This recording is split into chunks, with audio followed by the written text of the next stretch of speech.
Do not pretend otherwise. As much as we love what goes on in front of the cameras, we love behind the scenes nonsense even more. Because I know what you do, you go on that wrestling website and hit refresh all day long, then when something breaks, you go and run to Reddit. So let's just embrace that because yes, I am signed from What Culture. Please do go caress that subscribe button, which is weird. And this is the 10 most mind-blowing wrestling secrets of 2023. Number 10, Cody Rhodes kinda talks about his AEW exit. Tony Khan and Cody Rhodes have clearly agreed to never talk about the reasons behind his AEW departure, and I like this. Not all our laundry needs to be aired. Given that WWE did make a documentary about the American Nightmare though, it was always going to be addressed in some sense, which actually gave us a little bit more insight. It's only fair to say Rhodes was very complimentary when he did jump ship, but here he said, I can't tell you why I left AEW. I can't, and I won't. But I can tell you the reasons that were said that didn't actually matter. I didn't leave AEW because of money, and I didn't leave AEW because of other talents.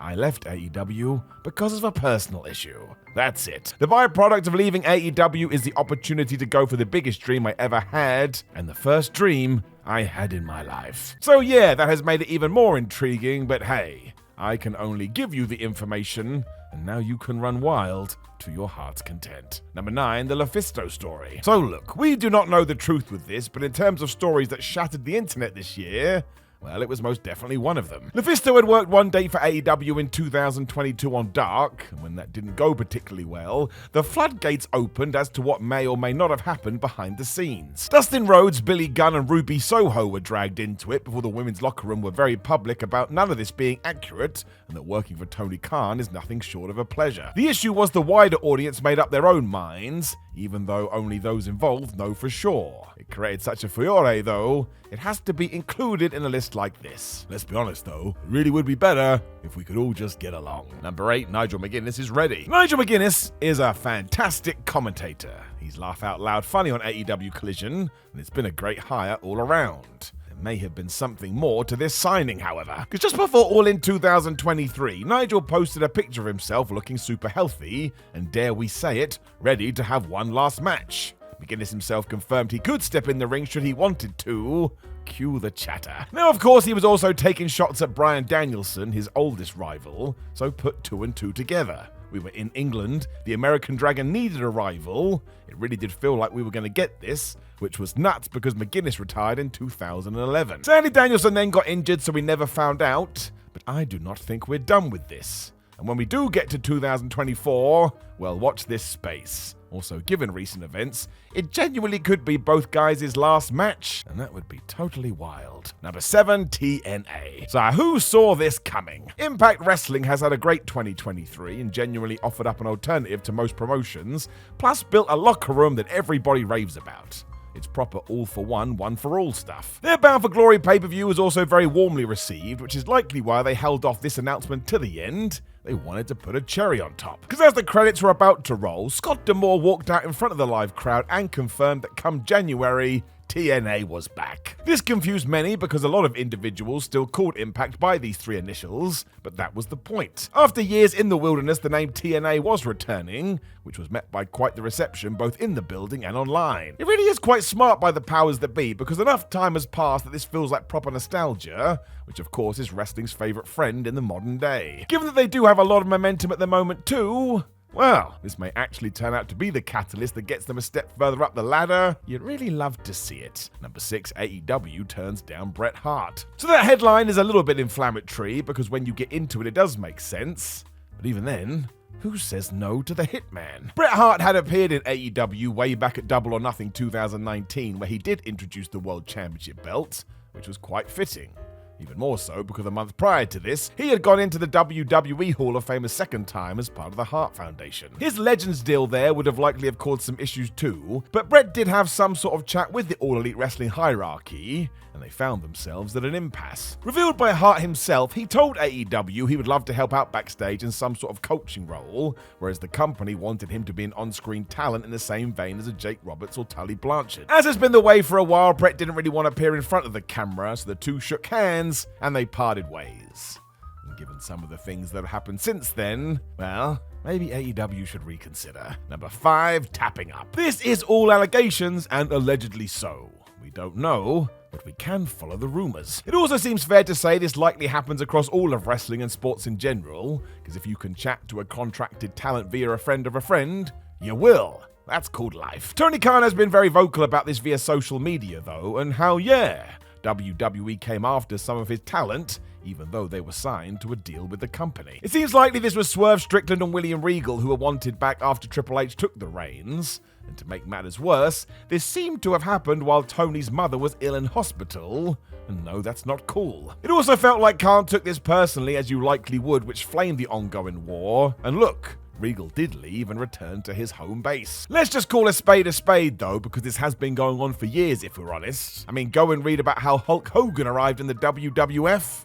Exactly. Number 4, CM Punk and Jack Perry fight. Was there a bigger controversy in wrestling this year than this? Probably not. It seems mad looking back now because it was all going so well. Or seemingly so. Punk had returned to AEW after his suspension and taken over Collision, which was a good show. It kind of felt like we'd figured it out. There was then some sort of incident where Jack Perry wanted to use real glass in an angle and CM said no. He didn't think that was a good idea, and as he had some sort of power on Saturdays, it was nixed. This annoyed Jungle Boy because senior management had said it was fine, meaning when we got to the All-In pay-per-view, Perry decided to finally use real glass and tell the world this by revealing it as he spoke right into the camera. The death line seems to have been Cry Me a River, which Punk took personally, confronting Jack when he got back through the curtain, and yep, they got into a fight. We will never know who threw the first punch because there's dozens of different stories, but the end result was CM Punk being fired. That was just crazy. Imagine I told you that after the Rampage debut. It's still being spoken about now, which shows how much of an effect this had. I suppose Elton John said it best. Just a sad, sad situation. Number 3, Ricky Starks at the Royal Rumble. This one was ridiculous, and for goodness sake, wrestlers are allowed to have friends. But yes, at the 2023 Royal Rumble, some fool released security camera footage of Cody Rhodes at the pay-per-view, premium live event, and who was behind him? One Ricky Starks. Because the rumor mill would take any information and run wild with it, instantly this became proof that Starks was headed to WWE, even though he was just there to support his buddy. It got so out of control, Cody decided to not let people visit him anymore, and that's just sad. Rhodes won this thing, so I bet he just wanted to celebrate with his nearest and dearest. This is why we can't have nice things. One photo which should never have been seen changed it all. Number 2, the post-Mania Raw. Now the big takeaway from this show was Brock Lesnar pretending to be pals with Cody Rhodes before murdering him in the main event. It was a good angle and set up a feud that was really intriguing. We had never seen this before. What followed, though, was the truth of the matter, and yeah, the script for this Raw had been ripped up and rewritten multiple times because somebody had returned to his creative chair, and it was Vince McMahon. It raised a lot of eyebrows given why he had left the company in the first place, and with word that the old nonsense was back, fans began to get worried. Leading into WrestleMania, everything on both Raw and SmackDown was pretty damn good. It would turn out this was just one of many twists and turns though, because, number 1, Triple H takes full creative control. Yep. That's how fast things changed. It was cited that McMahon's comeback was mostly to sell the company, and that did happen when Endeavor bought the WWE and essentially merged it with the UFC. What a crazy world. It meant that Ari Emanuel was then essentially the big boss, and even though he mentioned that Vince would have all the power on the wrestling side, almost instantly we learned that he had given full creative control to Triple H. The reasoning was Ari was keen to let people do their roles as best they could, and given Paul Levesque had this in his role description, that was that, he was now going to make all the final calls. It then got even more interesting because the murmurs began. Had this merger seen McMahon left out in the cold? It's too early to say because Vince has magically returned multiple times at this point, but it did break the internet. The irony of one man leading the charge to sell his baby and then finding themselves on the outs. I do have to say that I believe WWE is better for it. Triple H is doing a really good job. Long may it continue. Know of any other shocking things that went down in 2023? You know the deal. You let us know in the comments below before you like the video, share the video, and hey ho, subscribe. You can also come tell us how wrong we are at What Culture WWE and Simon316 on Twitter. Plus we have a website, whatculture.com. Go and check that out. But mostly, another day has come to an end. Unless you're watching this at 8 a.m. in the morning, then a brand new day is about to greet you. So go out there, my friends, and totally smash it. Or sleep. The choice is yours.